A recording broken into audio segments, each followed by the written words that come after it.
Welcome to Long Lost Mendenhall Valley by Sean Johnson and Sam Smith. Okay, so what is the map about? The map is about Mendenhall Valley and the glacier and wildlife that exist inside of it. The glacier rests between two mountains and it spills out into Mendenhall Lake. There's lots of flora and fauna in the valley as well, including pink wintergreen flowers, native lichens, mountain goats, black bears, minks, river otters, beavers, native species of salmon, and eagles. Wow, so what makes Mendenhall Valley long lost? Well, due to climate change, the glacier is melting. Us humans are releasing excess amount of carbon dioxide into the atmosphere, which serves as a greenhouse gas. The excess carbon dioxide traps more heat in the atmosphere, like a greenhouse traps heat from the sun, which raises average global temperatures.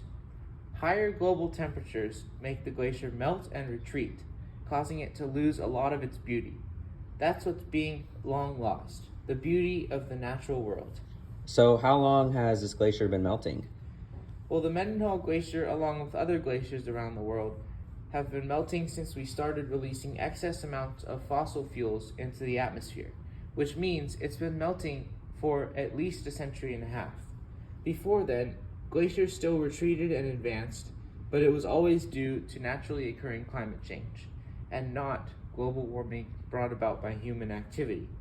That is why the damage is significantly worse this time. What are some of the consequences of the glacier's melting? Melted glacier water contributes to flooding and rising sea levels, which increases coastal erosion and elevates storm surge. Warming air and higher ocean temperatures then create more intense coastal storms with the extra water. How does the melting of the glacier influence the lives of the flora and fauna in the area? Melting glaciers pose a threat to the habitats of the flora and fauna, displacing them and forcing them to either adapt or go extinct. The flooding that results from melting glaciers doesn't just affect nearby humans, but it also affects nearby wildlife as well. Nothing puts wildlife in danger like a destroyed habitat. Is there anything we can do to stop the melting of the glacier? Yes, but there's no easy solution. If we really want to stop the glaciers from melting, we need to make some big lifestyle changes.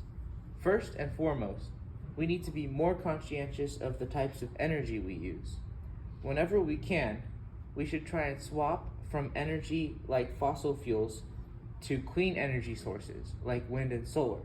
This can be as simple as driving less and walking more when it's practical, and it can be more complex, such as buying an electric car or installing solar panels on your home.